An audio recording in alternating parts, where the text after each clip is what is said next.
Hello everyone, welcome back to our channel. Today I'll be sharing with you a perfect recipe for party jollof rice. I'll also be sharing with you some tips on how to achieve smoky party jollof rice. Kindly subscribe if you haven't, like and share this video, and also click on the notification icon so that you get notified as soon as we upload more amazing videos like this. You see, the different important things you need to do when you want to achieve a perfect jollof rice. Perfect meat broth is one. You cannot underestimate the power of a well cooked, concentrated meat broth or stock. Your choice of meat is definitely based on your preference, but for this video, I'll be using turkey. Turkey has just really worked well for me over time, and that's why I prefer it. You could also use goat meat if you really want to achieve that old taleno smoky jollof rice that you like, that you can't wait to take home and take it to go plate with you. But for this video, like I said earlier, I'll be using turkey. Now let me introduce you to the spices I'll be using.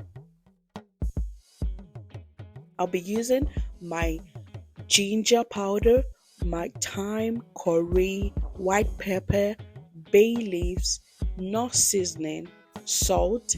I'll also be using tomato paste at some time during the video, so you want to get it available where you can find it. At this point, I'll be adding my Knorr seasoning to the turkey.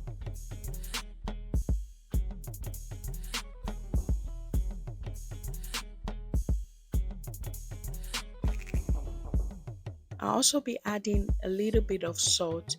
You add a little bit of Knorr seasoning. You also add a little bit of salt. Now I just added, or I'm adding, my curry powder, and also I would add ginger powder. You see, the two important ingredients or spices for that smokiness in the jollof rice is your white pepper and also your curry powder. Then you add a little bit of water. You don't want the old stock or broth to get watered down, and that's what I just added. And you would cook for about 20 to 30 minutes. If you have a very soft turkey, you don't want to cook for a very long time. But because I have this huge turkey chunks, and that's why I'm cooking for about 30 minutes.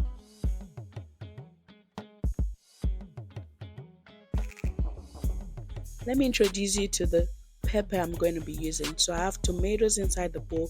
I have like 12 tomatoes inside the bowl.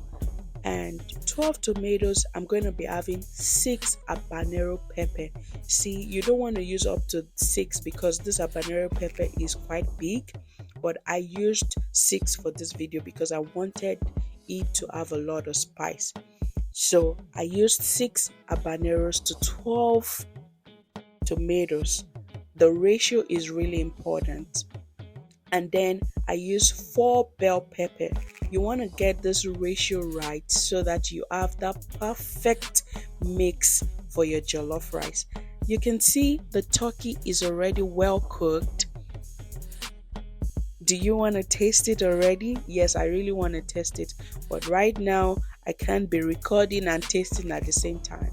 So I just want to record and get a perfect food recipe for you guys. So I'm not going to be tasting or cutting some small chops in the kitchen.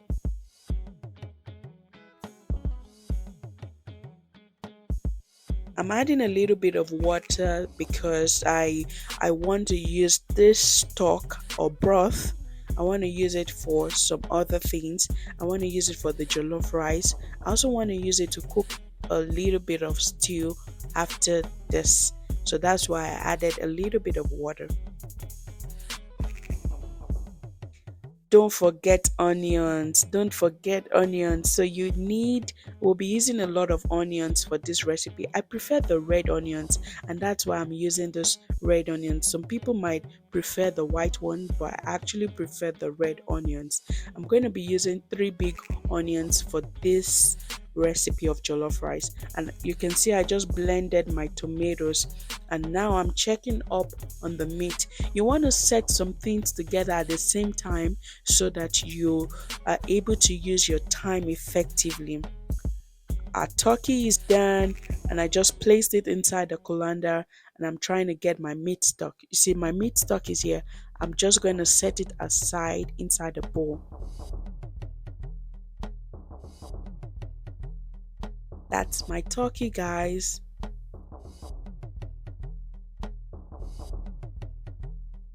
Now I'm going to preheat the oven to about 350 Fahrenheit.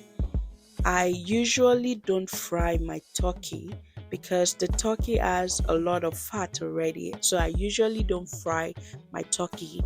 I prefer it oven baked.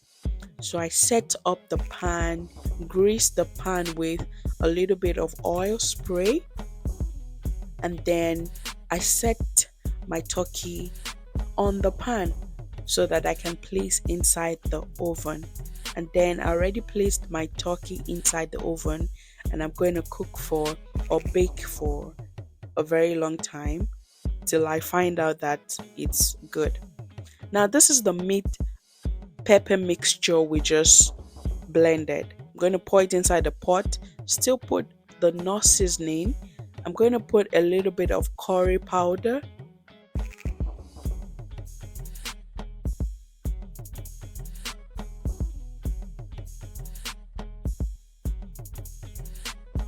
I'm also going to be putting my white pepper.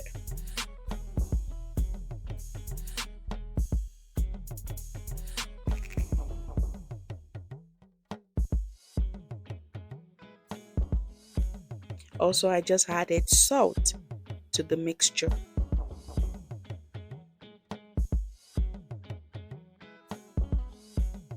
And then I just added thyme powder to the mixture.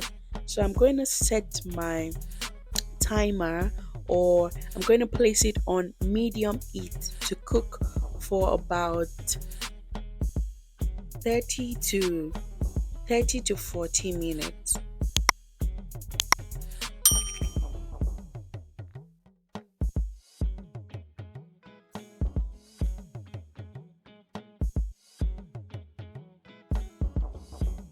Now, while the pepper is cooking on the oven or on the fire, I'm going to start slicing my onions.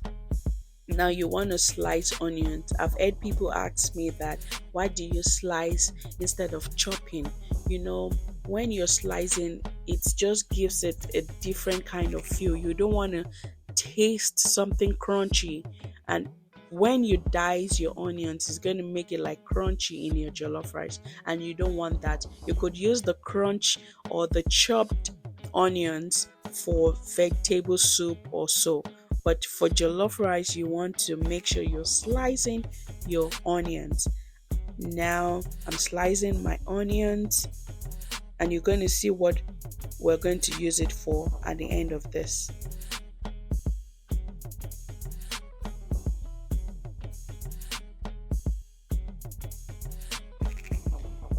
I just packed the onions inside the sink. See, my sink is so clean, so you don't need to be worried about that. And I'm the one eating this food.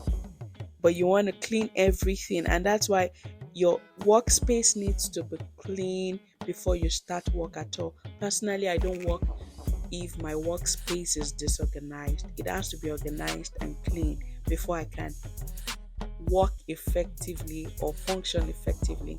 This is my tomato paste. You want to use, if you have this kind of size, this is 170 grams. You want to use two 170 grams of tomato paste for this recipe. Remember, I'm doing this, I'm adding 2 strength for everything just because I had 12 tomatoes to start with. I used 12 tomatoes and 6 habanero because I'm still cooking stew from this mixture at the end of the day. So I'm taking stew from it. I'm also using the mixture for jollof rice. Now you want to pour your oil inside your preheated pot, and that's what I just did. And I'm going to be pouring my onions and frying it for about 2 minutes before pouring in my tomato paste.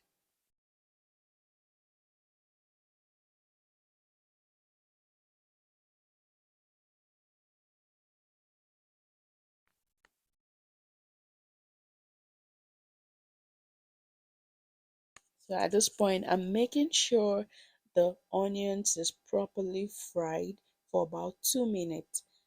Now I'm going to be adding my tomato paste.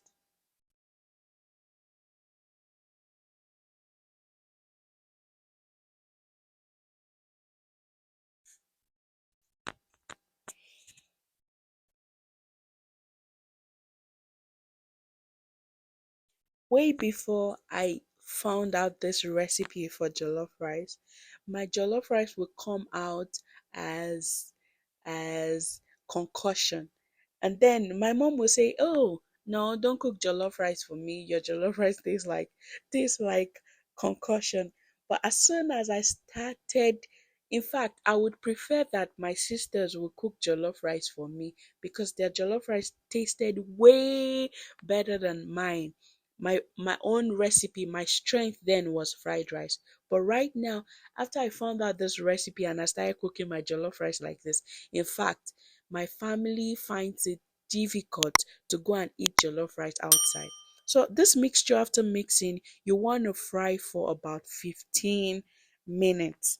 15 minutes, guys. And while you're frying, you want to be checking, you want to keep checking on it and mixing it because you don't want it to get burnt. So you want to keep mixing it for about 15 minutes. You would keep checking it.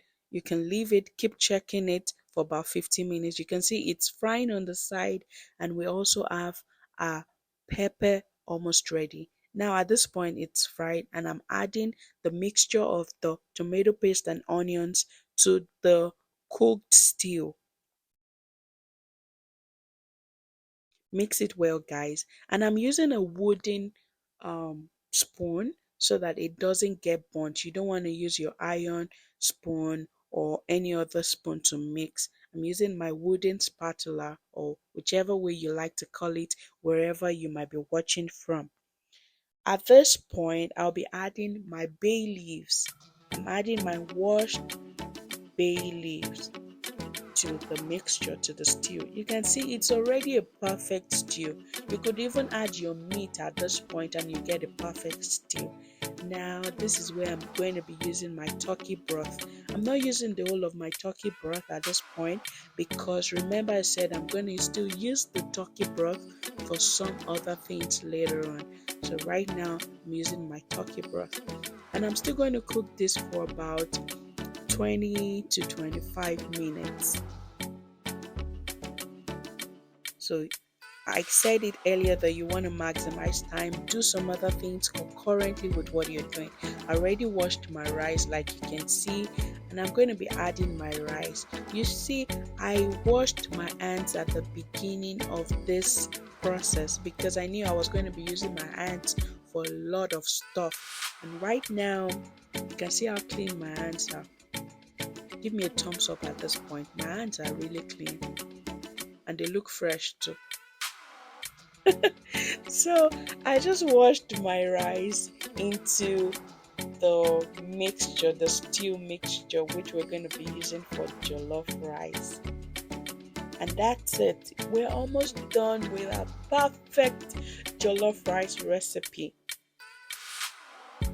Use your spatula to mix a little bit. Don't mix too much. Just pat it aside on the side and cover up your food. This is our turkey. This is our turkey. This is the way our turkey came out. You can fry your turkey, but personally I prefer